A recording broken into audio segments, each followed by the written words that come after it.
Salam sejahtera, terima kasih karena bersama dengan saya di Nazilin Unity Channel. Ini satu lagi pendedahan paling mengejutkan berlaku di mahkamah hari ini. 1MDB berniat jahat failkan saman terhadap saya, kata Irwan. Bekas pengerusi 1MDB, Tan Sri Muhammad Irwan Serigar Abdullah memberitahu Mahkamah Tinggi di Kuala Lumpur hari ini bahawa Syarikat Pelaburan Negara itu berniat jahat apabila memfailkan saman terhadapnya pada Mei 2021. Muhammad Irwan ketika ini berkata, ini kerana beliau adalah pegawai kanan dan berpangkat tinggi dalam kalangan penjawat awam serta memegang jawatan sebagai Ketua Setiausaha Kementerian Kewangan ketika Datuk Seri Najib Tun Razak adalah Perdana Menteri merangkap Menteri Kewangan. Sebelum kita teruskan ulasan kali ini, jangan lupa siapa ada masalah kencing manis, gout dan tinggi darah, tekan butang produk yang ada dalam video ini kerana produk itu terbukti membantu sehat untuk mereka yang ada masalah gout, kencing manis dan tinggi darah, murah dan lulus KKM serta halal. Cepat beli selagi stok masih ada. Baiklah, kita teruskan ulasan ini. Kata beliau, sasaran utama 1MDB ialah Datuk Seri Najib. Bagaimanapun mereka ingin menyalahkan orang lain selain Datuk Seri Najib. Dan saya adalah sasaran mudah disebabkan kedudukan saya sebagai Ketua Setiausaha Kementerian Kewangan, katanya lagi. 1MDB juga ingin mensensasikan kes mereka.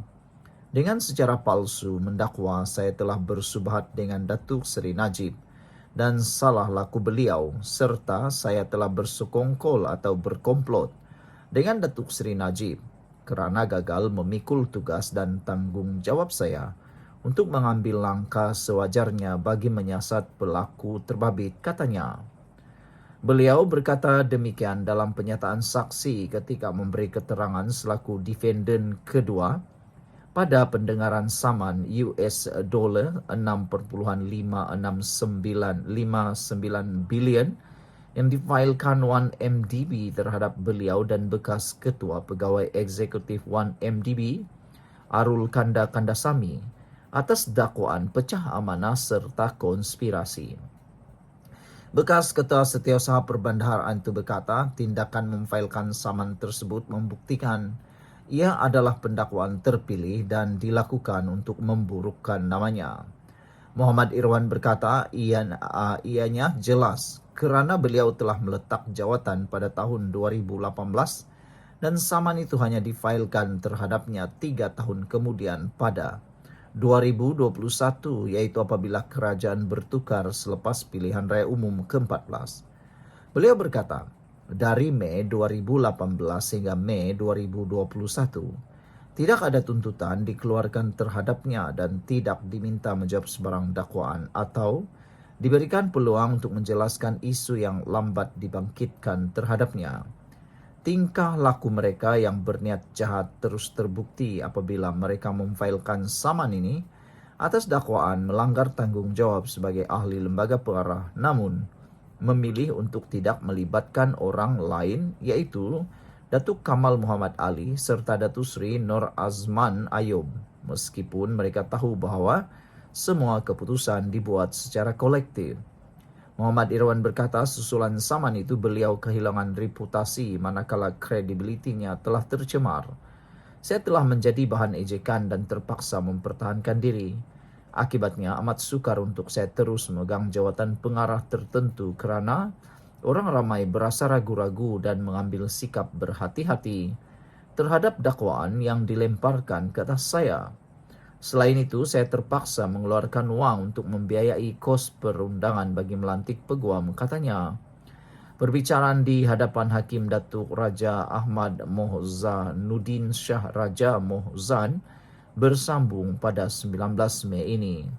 Pada Mei 2021, 1MDB memfailkan saman terhadap Muhammad Irwan serta Arul Kanda dan menuduh mereka melakukan pecah amanah dan konspirasi sehingga mengakibatkan kerugian 1.83 bilion US dollar berhubung pelaburan syarikat itu dalam 1MDB Petro Saudi Ltd yang kemudiannya ditukar kepada pelaburan Brazen Sky Limited yang dikatakan diperoleh semula daripada Bridge Global Fund. Sekian untuk kali ini, jangan lupa tinggalkan komen Anda. Salam sejahtera, terima kasih karena bersama dengan saya di Nazilin Unity Channel. Agong dah tawarkan dulu, tapi pas tolak. Hari ini Perikatan Nasional lah pula yang meroyan.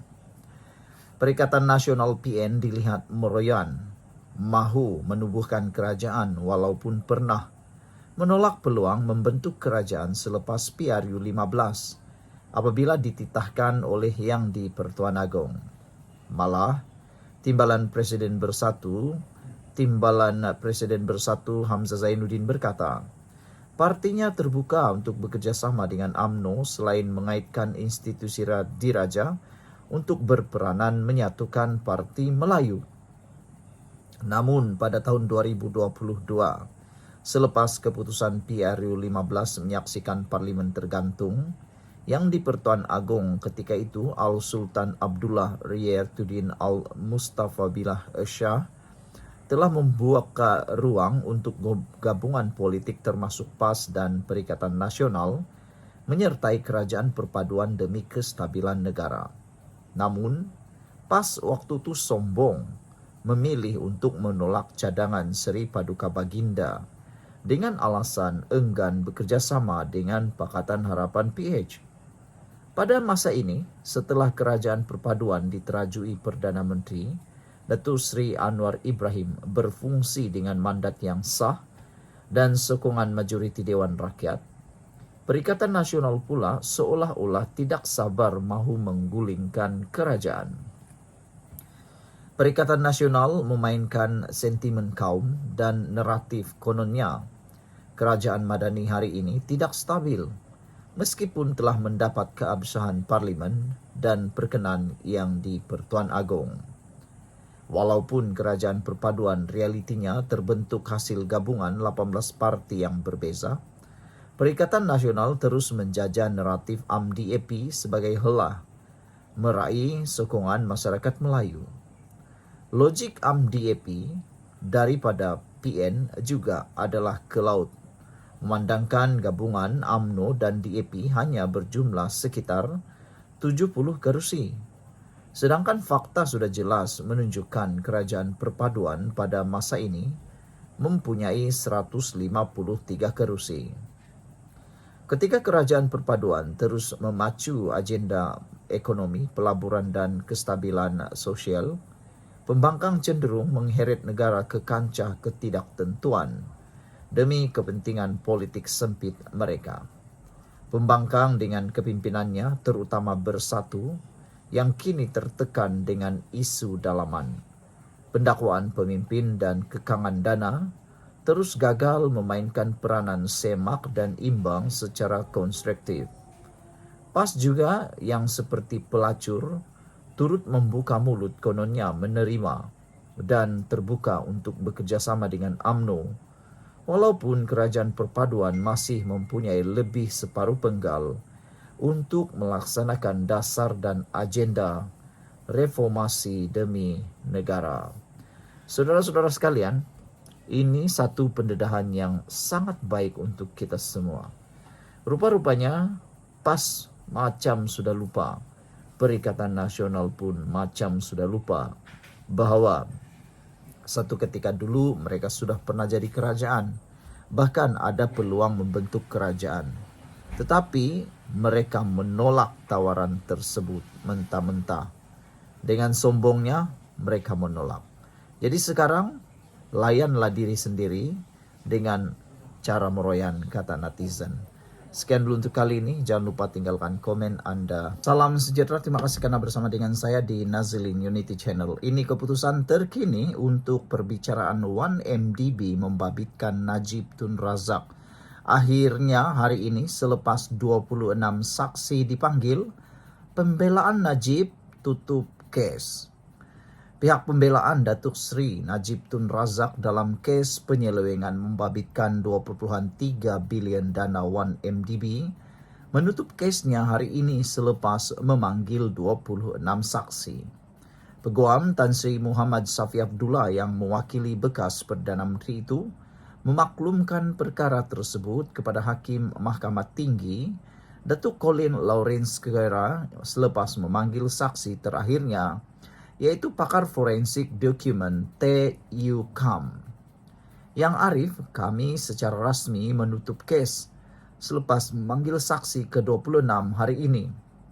Untuk makluman Yang Arif, perbicaraan kes ini bermula pada 28 Ogos 2019 dan pendakwaan menutup kesnya pada 30 Mei 2024 selepas mengambil masa 233 hari dengan memanggil 50 saksi.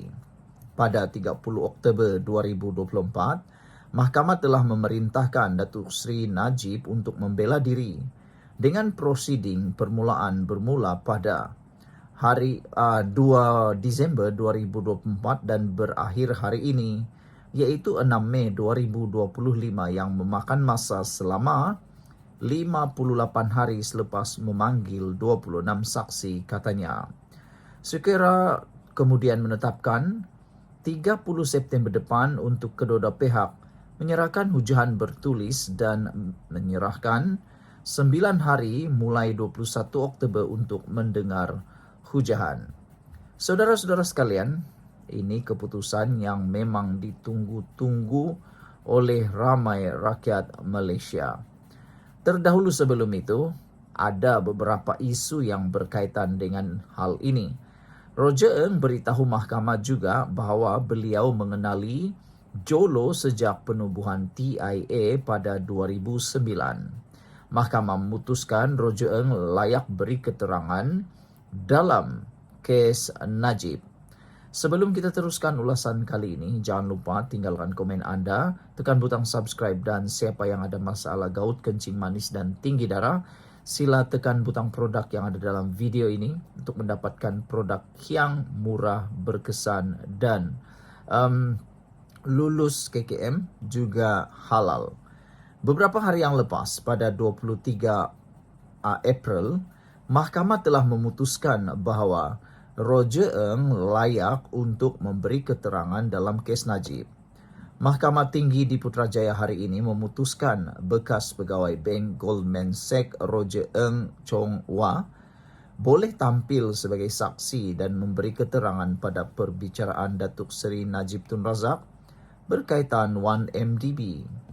Walaupun terdapat perintah Mahkamah Amerika Syarikat yang mengenakan sekatan terhadapnya. Hakim Datuk Colin Lawrence Sequeira berkata, Mahkamah Malaysia terikat kepada bidang kuasanya sendiri dan tidak tertakluk kepada kuasa mana-mana mahkamah asing. Ini kes melibatkan kepentingan awam dan telah berlarutan terlalu lama. Mahkamah ini tidak bersedia untuk menunggu sebarang pindaan yang dimohon. Perintah perlindungan oleh Mahkamah AS itu tidak mengikat mahkamah ini, katanya.